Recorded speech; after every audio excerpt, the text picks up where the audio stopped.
They'll never know what you sacrificed for them.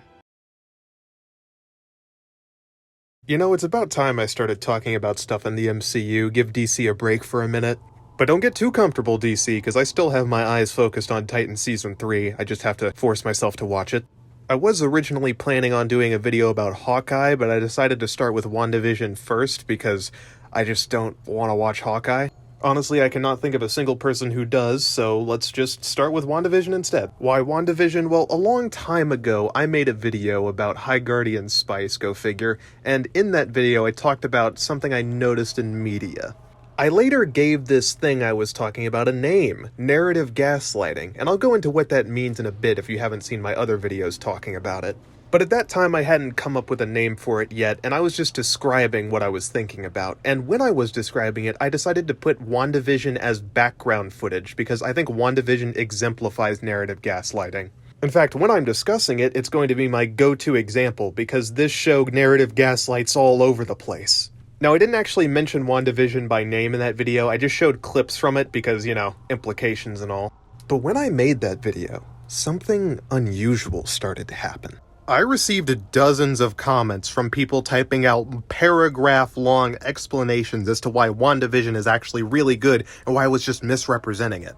The video wasn't even about WandaVision, and I didn't even mention WandaVision by name, but still, I got dozens of comments about it, and it confused me, because not only does the show do exactly what I was talking about, but also it's not very good. I was very curious as to why people were hopping into the defense of this very mediocre show, so I decided to go back and watch it again.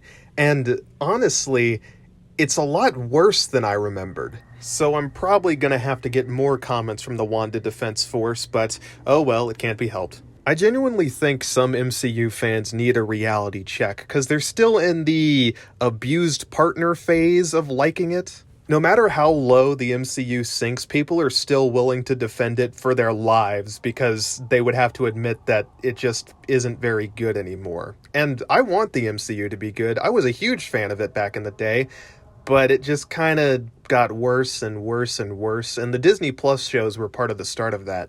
When you ignore huge problems and start playing Defense Force for these shows, they don't really learn from their mistakes, and it causes the same problems to get repeated over and over again, thus causing more decline in quality. Now, I think a lot of the tone around the MCU has changed after more recent developments like the Ant-Man movie. But just in case the Wanda Defense Force is still up in arms and ready for action, I'm hoping this video will be the wake-up call you need, because you need to wake up. You are asleep. I mean, it's kind of weird, man. I mean, you need to wake up. I'm awake. Yeah, no, you're asleep. You need to wake up, Mobius. And until you do, you're nothing. No. She's nothing. I don't even know where to start with that, but you're nothing here. And until you wake up, you're just a nowhere man. You're a... So, I guess this is the part where I say, hello everybody, you're watching Dead Topics, the show where we talk about whatever we want, whenever we want, for as long as we want. I'm your host, Dave, and welcome to hell. Now, to be fair, I am exaggerating a little bit. WandaVision isn't the worst show to ever be released. It actually had some good build-up, and a somewhat not terrible premise, and a lot of unfulfilled potential. This show could have been good. It had the setup for it, it just failed with the payoff. Now, there are a lot of reasons why this show doesn't work, and I'm not going to touch on all of them because this isn't a review. This is more just focusing on the narrative gaslighting in WandaVision. Speaking of which, what is narrative gaslighting exactly? I've made videos discussing it in the past, but I'll give a new definition here for the people who didn't see those. Narrative gaslighting is a phenomenon in which a show purposefully lies to its audience or obfuscates the truth while contradicting itself. Or when there's a conflict between what the story is showing you and what the story is telling you, and not for narrative purposes or for the sake of making the story better, usually on accident or because of lazy writing. Now, to be clear, I'm not talking about when it's done on purpose by an author for the narrative itself, like obviously having an unreliable narrator, or things that are meant to be off for the audience to recognize are not bad on its own. However, it does become a problem when these contradictions ruin the story and cause it to feel like the story is fighting against itself. There are many forms of narrative gaslighting, but the main one in WandaVision is how Wanda is a terrible person, a villain, that the show treats way too sympathetically. What I'm aiming to prove in this video are 3 simple points. 1. The show goes out of its way to treat Wanda as sympathetically as possible when it's not deserved. 2. Anyone who goes against Wanda is treated as a villain or made to be more villainous to look bad. And 3. The show will often contradict itself to make Wanda look better. But first, let me give you some context as to what exactly the story is about and why Wanda is a terrible person. The plot of the show goes as follows. Wanda, after Vision's death, was racked with grief, and because of this grief, she unlocked a new power. That being the power to rewrite reality to her will. She creates a massive hexagonal barrier around a town filled with over 3,000 people and traps them inside of a fake world. One of the gimmicks of this show is that this world that Wanda has created goes through various decades of sitcoms, essentially. The first 3 episodes are meant to build up the mystery with her trapped in the sitcom and us trying to figure out what exactly is happening. But by episode 4, it's revealed that she's controlling pretty much everything inside the hex and that all of this is her doing. Now, one thing that's very important to Wanda's guilt here is that when she controls the minds of everyone inside the hex, they're still active and awake, just being controlled. And while they're under control, it's like extreme torture. Anytime a person is released from the mind control, they'll talk about how much they're in excruciating pain and how terrible it is. There are descriptions of it being excruciating, feeling like you're drowning, and people had to deal with this for weeks on end. Near the end of the show, when everyone gets released, some of them are on the floor literally begging for death because they can't take it anymore. If you won't let us go, just let us die.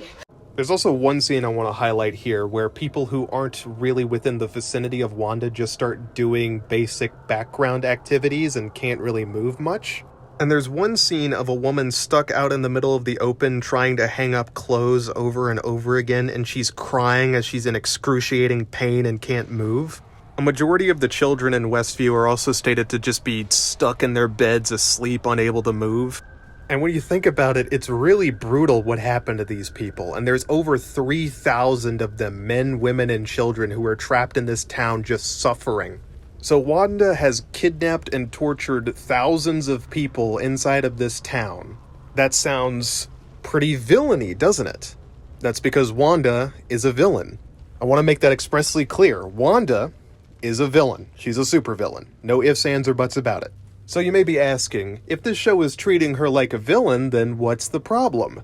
Well, the problem is this show seems very halfway on whether or not Wanda is truly a villain.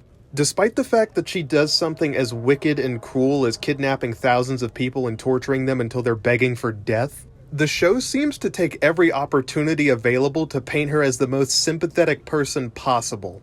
Now, I'm going to mention this here because I know I'm going to get comments about it. Multiverse of Madness made her a villain. I've seen comments bringing up Multiverse of Madness as a defense for this show, saying that, oh, they were just setting her up to be evil later. But if you actually watch Multiverse of Madness, a lot of the problems that I'm going to bring up here carry over to that movie. Now, this is not a review of Multiverse of Madness, and I'm going to try to not go into it too much. All I'm going to say is that the problem of treating Wanda way too sympathetically and being wishy-washy about her villainy is a problem that movie also shares, and if you would like a video on that, you can watch this video here by Phil Mento.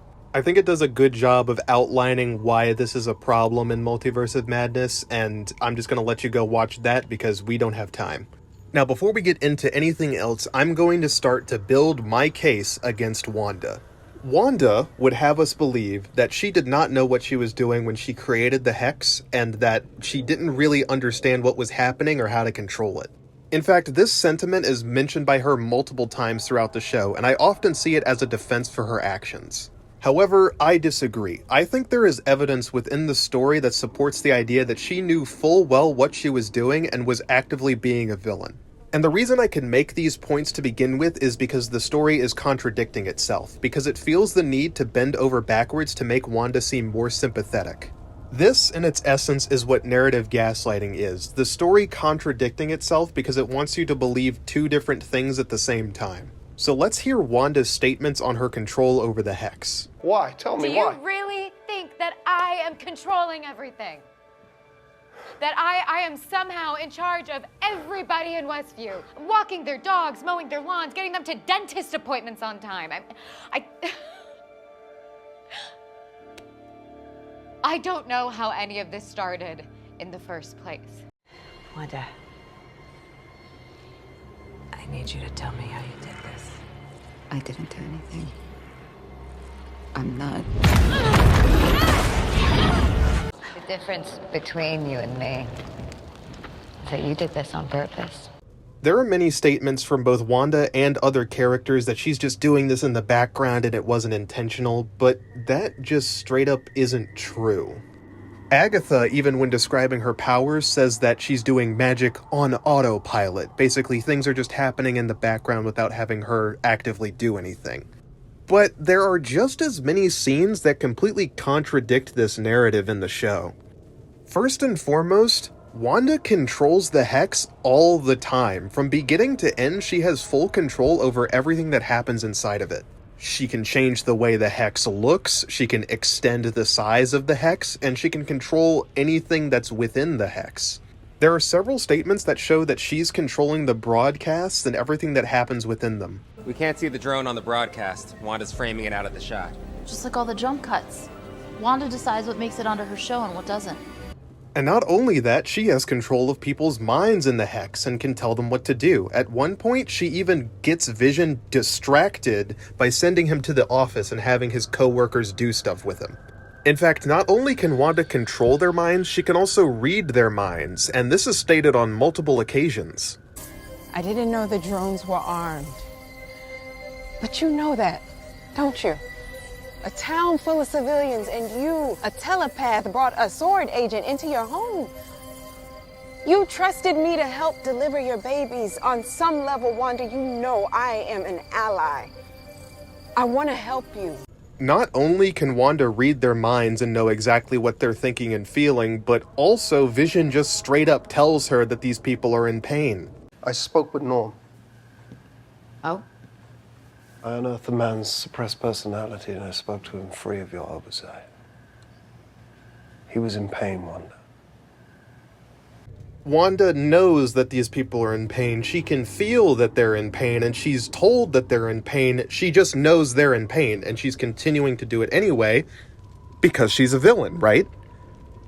But no, the show actually goes further to contradict itself on this matter. Because when she's finally confronted by the townspeople, she acts like she doesn't know that they're in excruciating pain. I'm exhausted. Oh, you're fine. You're fine. You're all going to be fine. When you let us sleep, we have your nightmares. No, that's not true. I've kept you safe in here. You feel at peace. We feel your pain.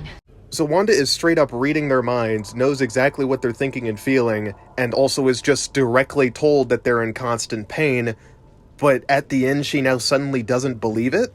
The only real excuse for this I can think of is that Wanda has just become straight up delusional, which I don't think is true. In fact, throughout the show, she seems very cognizant of what she's doing. You can't control me the way you do them. Can't I? How? What could you possibly have to offer me? What do you want? I have what I want. And no one will ever take it from me again. It is way too late in the game for the show to pull the delusional card or act like she isn't aware of her actions and she's not doing it on purpose. Even midway through the Agatha fight, she says to Agatha the difference between her and Agatha is that Agatha does this on purpose, acting like she didn't do this on purpose when she 100% did. She keeps people trapped in the Hex on purpose. She knows they're trapped, she knows she's mind controlling them, she knows they're in pain, yet she keeps doing it. And this would be fine if the show was willing to commit to one or the other. Either she doesn't know what she's doing, or she does. Now, I would also like to address another argument that I've seen in the comments, in that this behavior is totally reasonable for someone who's in grief. I got several comments with that excuse, and I'd like to read you one of them.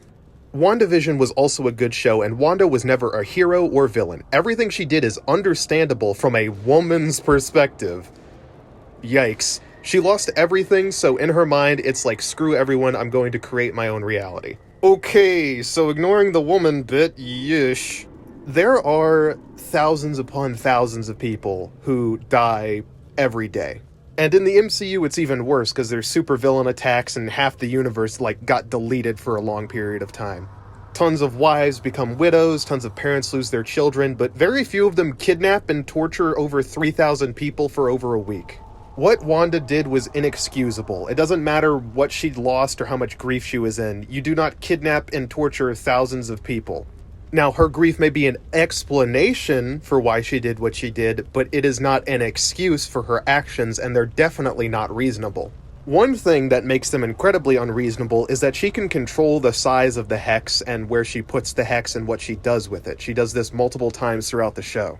If she just wants to see Vision again, and that's all she cares about, she doesn't need to kidnap 3,000 people. She could just let them go and create a small hex around the house. Or if it has to be huge for whatever reason, just go out into the middle of the desert and make it. And again, do not give me the excuse that she can't control it, because she can. She could close or open it at any time. Or maybe she can, or maybe she can't. It all depends on what the plot wants in that specific scene. Because in order for this show to gaslight you into thinking Wanda isn't a horrible villain, it has to contradict itself. And none of that would be necessary if the writers just picked a lane. Either Wanda doesn't know what she's doing and she's sympathetic, or she does know what she's doing and she's a villain. One or the other. But for some reason, these writers just want us to think that Wanda is both a horrific villain who kidnaps and tortures thousands of people, and also a sympathetic and caring mother who just wants to grieve. And another way this show contradicts itself frequently is with the characters, specifically the villains. So let's talk about those for a minute. There are two major villains in WandaVision. There is the director of S.W.O.R.D. and Agatha. Both of these characters' sole purpose in the story is to make Wanda look better. Agatha is there because they needed a big MCU CGI fight at the end of the story, and the S.W.O.R.D. director is there because they needed somebody to bully. Let's start with the S.W.O.R.D. director, this guy. Tyler Hayward is this show's scapegoat, for lack of a better word. He is one of the few people that actively opposes Wanda, and this show hates him for it. In fact, they have to force him to be a villain, because if you actually listen to the stuff he says about Wanda, it's mostly true. I think the writers realized that this guy was way too agreeable, so they had to make him a villain, and they also had to introduce the Wanda Defense Force. The Wanda Defense Force is an elite squad of idiots consisting of Monica Rambeau, Agent Wu, and Darcy. Also, quick side note, I am fed up with Darcy. Her quips are annoying, her voice is annoying, she's annoying. Stop using her. But that aside, the Wanda Defense Force exists entirely to justify and defend every single one of Wanda's actions. They try to side with and be sympathetic towards Wanda at every given opportunity, no matter what she does. Monica, for instance, was kidnapped by Wanda and mind-controlled for a long period of time, and she described it as being excruciating and a violation. Wanda literally blasts her straight out of the hex, and afterwards, I swear she must have suffered a severe concussion, because she begins some of the most elite mental gymnastics I've ever seen a character go through. At every given opportunity, Monica, Wu, and Darcy all feel the need to defend everything Wanda does to the best of their abilities, like they're her personal guard. Monica in this show notoriously has some of the dumbest lines in the entirety of WandaVision, and it's like that because this show has to make her delusional just so she can agree with Wanda. My point is, I don't believe she has a political agenda or any inclination toward destruction. Monica, she blasted you halfway across New Jersey. And I survived because she chose to protect me. She's holding thousands of people hostage. And it could have been thousands more if she hadn't put up her own quarantine. Seriously, all of her dialogue regarding Wanda is like this. It's nonsense. First of all, the Hex is not a quarantine. The Hex is what's making this happen. Once the Hex is gone, the whole thing stops. Wanda did not put up a quarantine. She initiated this and kidnapped thousands of people. Her rebuttal to the S.W.O.R.D. director makes absolutely no sense. She assumes the Hex is a quarantine with no evidence and then just says that Wanda put up a quarantine to save thousands of people, even though she herself admitted this was all Wanda's doing. Monica, are you okay? It's all Wanda. This show seems very uncomfortable with the fact that Wanda kidnapped thousands of people and tries to avoid that fact as much as possible. Every time Hayward brings up the very obvious fact that Wanda is holding literally thousands of people hostage, there's always some nonsensical rebuttal. She's holding thousands of people hostage. And it could have been thousands more if she hadn't put up her own quarantine. You've taken an entire town hostage. Well, I'm not the one with the guns, Director. It's almost baffling the nonsense that has to be written into these characters' mouths just to ignore the fact that Wanda is a terrible person. What does that response even mean? He has guns? So what? Why does that change the fact that you've kidnapped thousands of people? Why would sword agents not use guns? Does Wanda have a problem with guns now, even though she's worked with S.H.I.E.L.D.? You know, people who use guns? It makes perfect sense for sword agents to use guns since they're fighting super villains or whoever the hell else is trying to take over the world this morning. So what is the rebuttal that the sword agents have guns supposed to do against the fact that Wanda has kidnapped thousands of people? It doesn't make any sense. Monica and the other members of the Wanda Defense Force will come up with the most insane and irrational conclusions out of nowhere with no evidence just to support Wanda. Like, for instance, just coming up with the idea that the Hex is a quarantine with no evidence when it's absolutely not. Her own conclusion that it's a quarantine is also contradicted by the fact that Wanda literally erased the memories of these people from their family members. Nobody can remember who they were. If the Hex was quarantining her power, how would it go outside the Hex to erase the memories of the people? That doesn't make any sense. What's funny, though, is later on, Hayward jumps to the conclusion that killing Wanda would end the Hex. It would, but he can't prove it. And the second he does that, Monica suddenly flips out saying they don't have enough information. So according to the show, it's fine when Monica jumps to conclusions with no information, so long as it's pro-Wanda, but if it's anti-Wanda, then suddenly we don't have enough information. Both Monica and the others jump to conclusions all the time, but the second Hayward jumps to a conclusion, suddenly he's a big bad evil guy and it's a problem. This show is super inconsistent with its morals and how its characters should act because they have to bend around Wanda.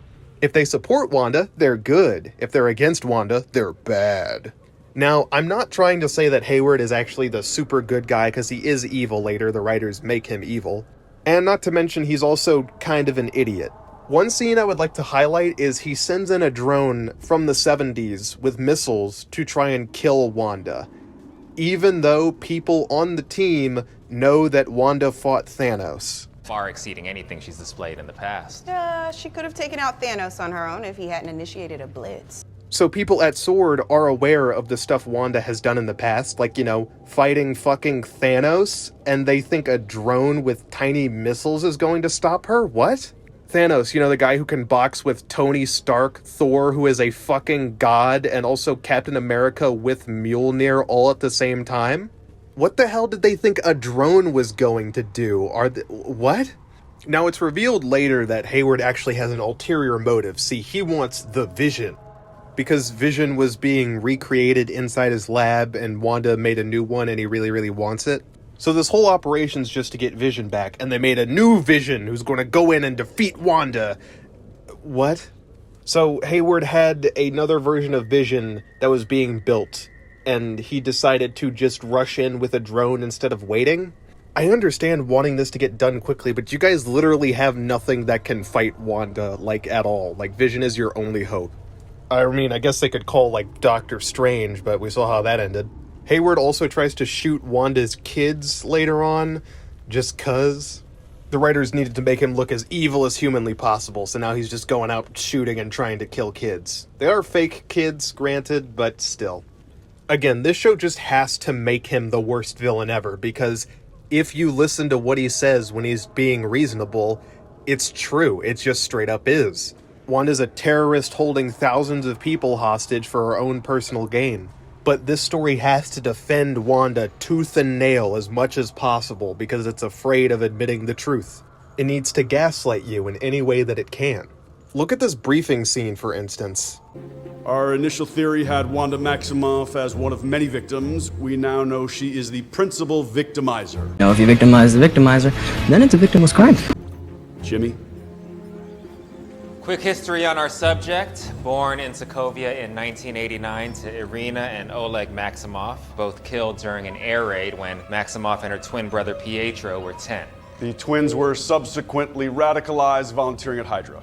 It's an oversimplification of events, but yes. After unspecified experimentation with the Mind Stone, Maximov gained telekinetic and telepathic abilities. And earliest tracking had her using her powers against the Avengers, is that correct? Right before she earned their trust and became one herself. Lagos and Germany, we all know how that turned out. I try not to speak ill of people. Then allow me. Hayward's a dick. Terrorists. Wanda's not a terrorist. By your own account, you described the experience of being under her mind control as excruciating, terrifying, a violation. Wu in this scene describes her past and has to downplay everything she does while trying to be as sympathetic towards her as possible. Every time Hayward brings up a point against Wanda, Wu has to jump in to save the day and disagree. And then they call Hayward a dick just for disagreeing with the person who just kidnapped thousands of people. There is tons of dialogue from different characters trying to paint Wanda with the most sympathetic brush they can. Like, for instance, here's a scene with the fake Quicksilver. God, I hate what they did with Quicksilver in this show. Where were you hiding all these kids up till now? What? I assume they were all just sleeping peacefully in their beds.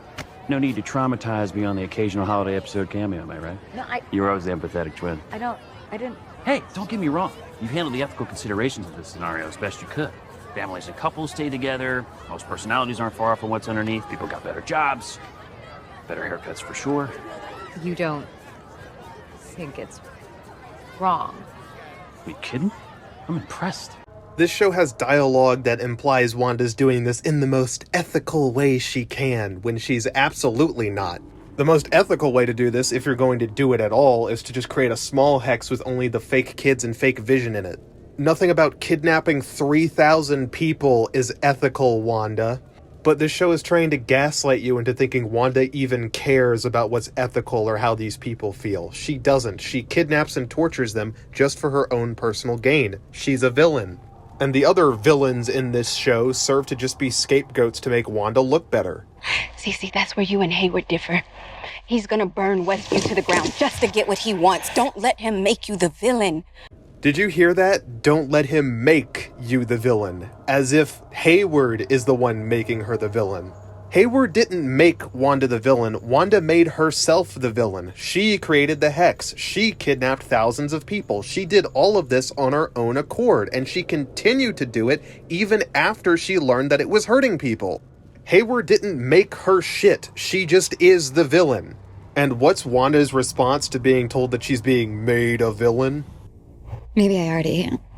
Wanda has tons of villainous lines like this throughout the show, but the show just doesn't want to commit to her being a villain, and it has to use Agatha as an excuse to make her the hero in the end.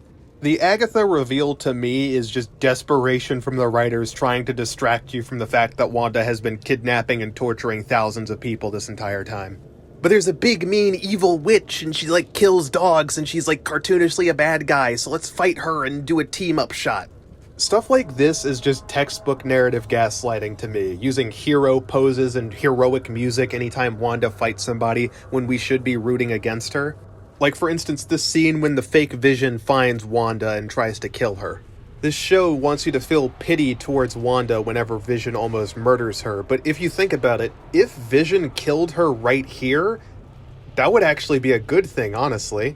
Thousands of people would be let free from her evil control, and also the entirety of Multiverse of Madness wouldn't have happened.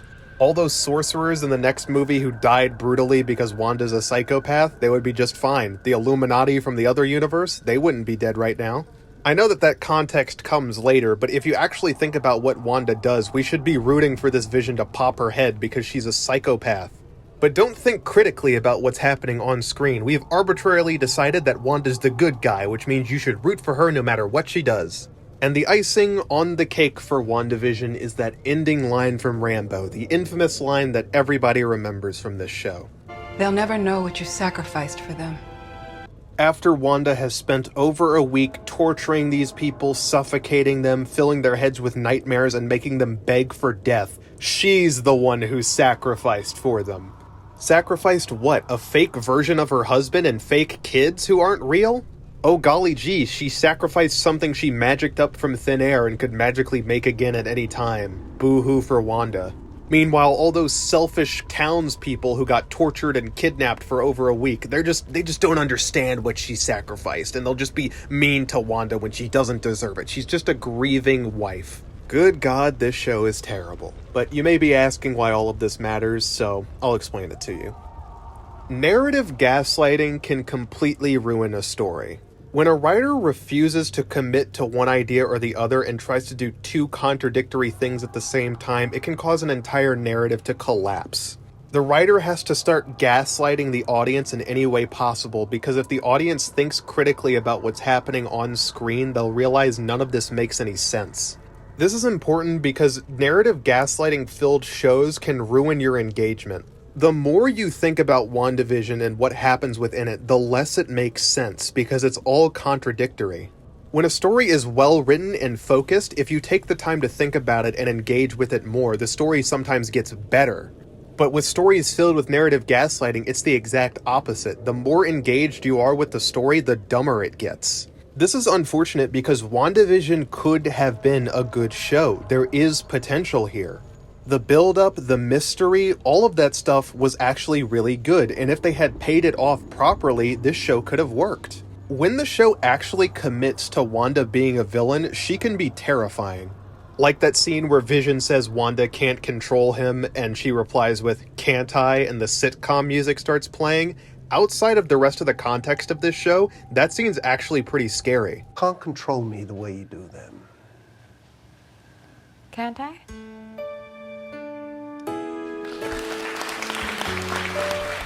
I would argue some of the best parts of this show are when they actually allow Wanda to be a villain. The same goes for Multiverse of Madness as well. When she's tearing people apart and acting like something out of a horror movie, it's really engaging. But the writers just refuse to commit to this and start throwing in a bunch of sympathetic nonsense. And it ruins what could have been a really awesome villain. Wanda has the perfect setup to be a terrifying villain. She has insane power that's horrific to watch, and the actor can be really decent at being scary sometimes. But because the writers are too busy gaslighting the audience than sticking to their decisions, we're robbed of something that could have been really awesome. If the writers truly didn't want to make her a villain, they could have taken all of this stuff out and replaced it with something actually sympathetic. But they try to do both at the same time, and it just doesn't work. Here, let me rewrite this story in a way that doesn't make Wanda a villain. Agatha is the one who creates the Hex. She creates the Hex to trap Wanda in a fake world so she can study her and figure out how she works. Wanda figures out and slowly learns how to use her powers to break out and defeat Agatha. Bam, there you go. That took me like less than 20 seconds. Either have a story where Wanda's the villain, or have a story where she's not. If you want to have her go through like a redemption arc or something else, then fine, but just commit to your decisions, please. That's all I'm asking. But that's basically what I had to say about WandaVision. I felt the need to make this video because some of the comment responses I got based on WandaVision were so adamantly insane that I just needed to talk about this.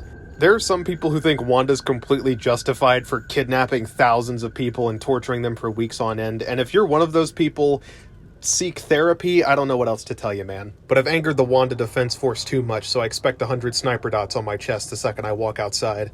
But I guess since I'm still alive, I should take this time to thank my Patreon supporters, because they're really cool and awesome, and if you would like to join the Patreon and get early access to videos, you can follow the link in the description down below.